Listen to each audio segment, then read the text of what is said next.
What's everyone? Myself Gaming. Today we'll be reacting to Mkbhd. He's a tech creator that has over 20 million subscribers.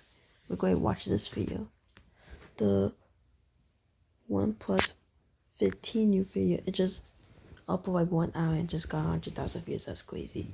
It says Oneplus 15 review. This is not normal. Why is it not normal? This phone is really good. Alright, I'm not gonna bury the lead. This phone is so good. Yeah, There's a new chip it's so and then a good. bunch of extra stuff on top. There's a new design and a bunch more extra stuff with that. A new display with a bunch of extra stuff. And new silicon, extra battery. 165 There's hertz. just so much extra stuff. That's This is OnePlus 15. So, I already really liked the OnePlus 13 earlier this year. I made a whole video about it, enjoyed it, and they, of course, did skip 14 because 4 is super unlucky. So now here comes the OnePlus 15.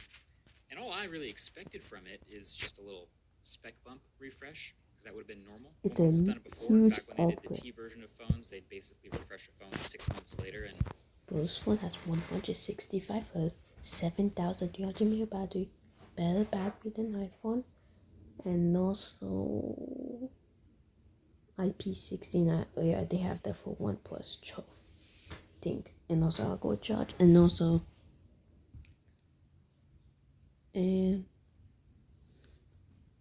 better stuff that which I don't know there are. just be the first ones to ship with the new chip for those sweet bragging rights. And honestly, that would have been pretty solid. The new Snapdragon 8 Elite Gen 5, as you've probably seen, is really good. It's 20 to 40% faster than the 8 Elite. Record-setting multi-core performance. That's a huge upgrade. 6 gigahertz clock Not speeds. really. It's already goated. I could have just packed that up in the same phone and just said, all right, ready to go. But instead, they just decided to sprinkle in a whole bunch of extra overkill. A bunch of little tiny stuff that honestly even the most insane enthusiasts would barely even notice or care about. The type of stuff that like people who watch an Mkbhd video of a new phone that they're not even gonna buy might appreciate. So on top of this new chip and the huge vapor chamber, they also dropped in super fast UFS 4.1 storage, and the base version of this phone has 12 gigs of LPDDR5X Ultra RAM, which is really fast, but it might not even be enough for you. So the upgraded version has 16 gigs of LPDDR5X Oh my Ultra god, that's plus crazy. RAM. That's as fast as it Oh, gets. look like a gaming This is phone. not normal. They also, of course, updated the design of this phone, so it's simpler, cleaner, it's more squared off. I like it. The sides of the phone and the camera. It's a regular phone at the same time. Oh my god, what? Well, Magic is going to be cooked because, bro, Well Magic has 144 hertz and this phone has 165 hertz. That's crazy. And 7,300 mAh. That's crazy. Well Magic needs to go to 165 hertz, not 144 hertz. And basically everything is flattened and more squared off now. I kind of like how the cameras right in the middle are perfectly aligned with the center of the phone through the logo. It's clean, and it's also all matte all the way around. So the back and the sides, no gloss needed. And there's 3 colors: matte black, matte sand, and matte violet, which is pretty unique. Okay, so even if they did just that, the new chip and this new design, that would have already been about what I expect from a spec bump refresh a couple months later. But this is not that. This is the OnePlus 15 we're talking about, so bring on the overkill. So all of the colors of this phone have this newly developed super tough finish from a process called micro arc oxidation. Essentially, it creates a ceramic coating on the metal, and normally I wouldn't notice stuff like that. And also, guys, this phone is stronger than Titanic. That is crazy. It's like there's a Titanic. I think I really don't know what's it called. I think you were saying in the video. I think specifically, but this matte black phone has turned out to be one of the most impressive matte blacks I've ever seen on a phone. Not only is this nice micro texture kind of soft to the touch, but also matte blacks are actually typically pretty fingerprinty and a little harder to keep clean, I admit. But somehow this one does not fingerprint at all. And then normally when I pull something matte black out of my bag and it has scratches on it, that hurts a little bit inside. And that happened with this one, and I pulled it out and it has scratches, and that was devastating. And then I realized these scratches wiped off every single time, because it turns out those scratches are actually just the material from the other things in my bag scratching off onto the ceramic. Now you don't Since see a ceramics are like an scratch. 8 or 9 on the Mohs scale, anything that's not literally diamond is going to be softer than it. This phone isn't taking the damage, it's doing the damage. That's not normal. It's like call an ambulance, but not for me. Now, I don't know exactly how thick this coating is or exactly how well it'll hold up to a... Oh, this price is so crazy. Well, but this is actually better than the Samsung Galaxy S25 Ultra obvious and also power the iPhone too. This phone is crazy. Everything knife event or even a big drop, but I do feel pretty good about normal wear and tear here. And on top of all of that, they've also certified it for IP66, IP68, IP69, and now IP69K dust and water resistance. So not only can it be dunked in water for minutes at a time, but it can also be blasted from close range with high pressure, high temperature water jets up to 80 degrees Celsius. Pretty sure it could literally survive a laundry cycle and be fine. That is also not normal, and it's also hilarious because of OnePlus's history of not wanting to pay for official IP certification for years to save a few bucks.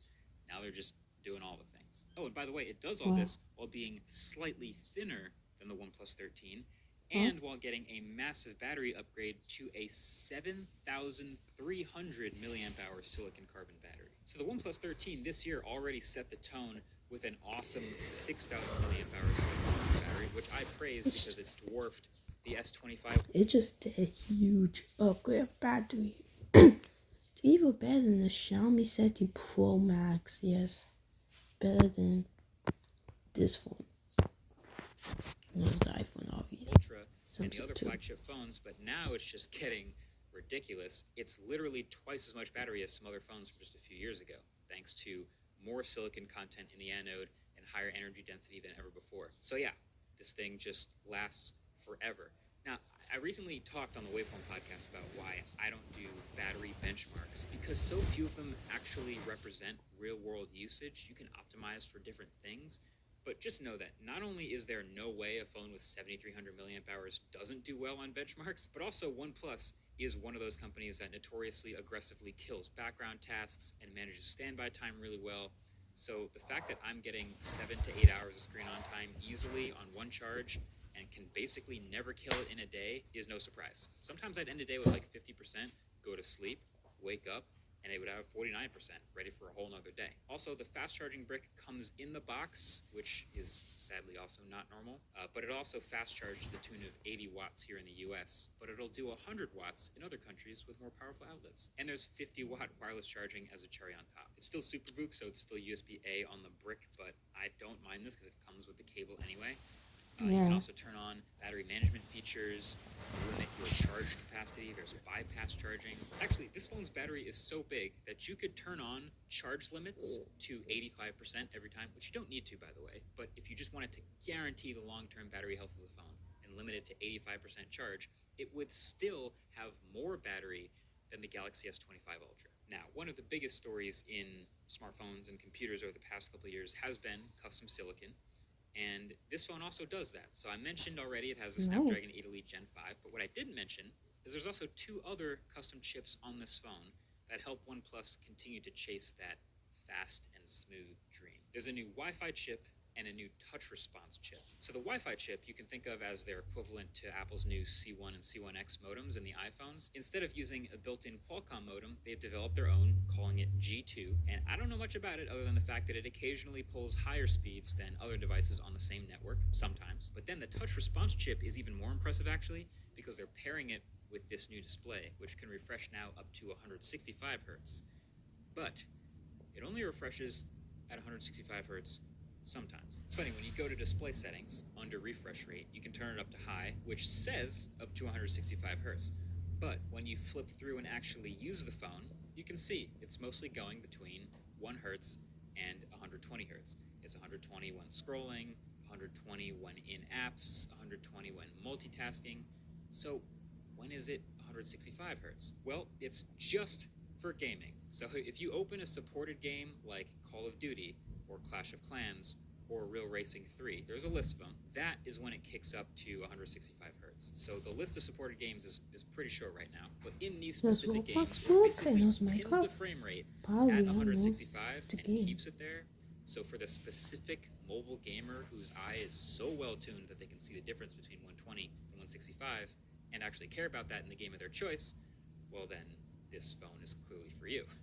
I'm more the type of person that's just happy to have a higher refresh rate and higher resolution at the same time, because so many phones make you pick one or the other. And the dedicated touch response chip enables a ridiculous 3200 hertz touch sample rate. For reference, most flagships are typically 1440 hertz to about 2400 hertz. So that is also clearly not normal. But there are some downsides to this phone, though, and that brings me to one of them. So, I mean, there's a couple small ones and then one really big one. The display is technically a higher refresh rate sometimes, and a little bit brighter sometimes, but it's also a slightly lower resolution than before. Because see, OnePlus 13 was 1440p, and OnePlus 15 is 1272 across. You probably won't notice, they're both very sharp, but hey, there's been lots of little overkill stuff in other parts of the phone that you won't notice either, so I had to mention that. And OnePlus also continues to abandon the alert slider, which I personally loved, but they are replacing it with just this one customizable button. Most people end up being fine with this. I know there's a lot of vocal people like me that miss the thing, but you can customize it to make it a long press silent switch. I just really like being able to know the state without turning on the screen or taking it out of my pocket. But of course, people will map this to other things that they find useful, so that's fine, I guess. The haptic motor also got a downgrade from the 13 on paper, but I can confirm that you absolutely will not notice that. It's still really good haptics in the OnePlus 15. But the really big one is the cameras.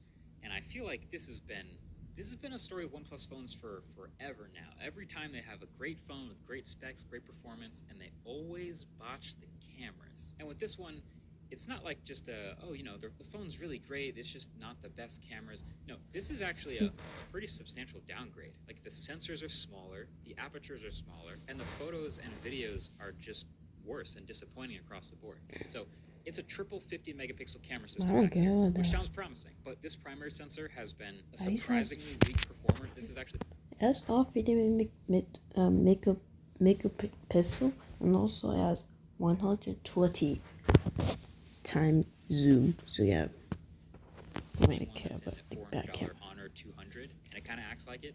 There's more noise than you'd want to see in some medium lighting shots where other flagships do just fine. There's also a decent 3.5x telephoto zoom and a 116-degree ultra-wide that's a little softer on the edges. They get the job done, but in general, I found colors pretty dull and just too much noise and not enough detail in most shots from any of these cameras. And then you've probably also noticed there's no Hasselblad logo on the back of this phone anymore. And it kind of looks like they're done with that camera partnership. The orange shutter button is gone.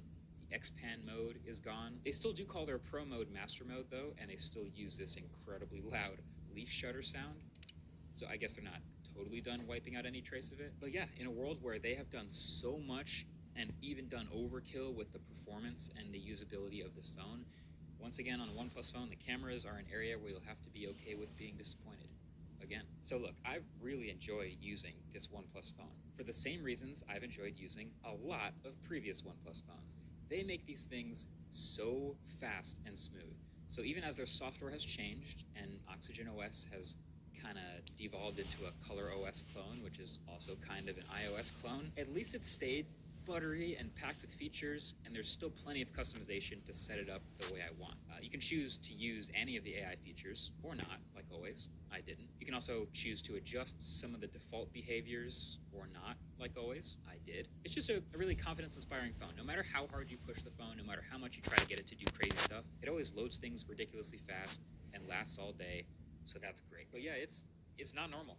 This phone is so not normal. And I appreciate that so much for all the little performance stuff, but they do now have a longer way to go to get me to daily a phone like this if the camera's going to be lagging so hard.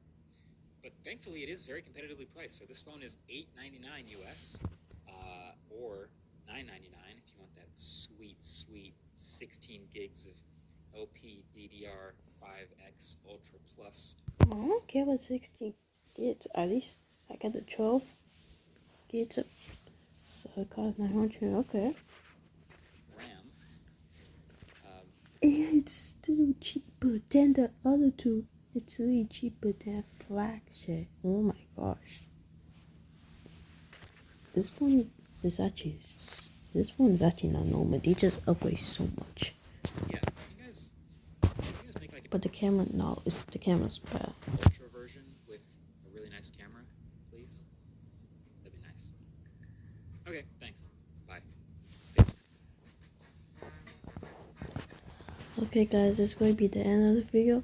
Bye guys, see you in the next video. Goodbye.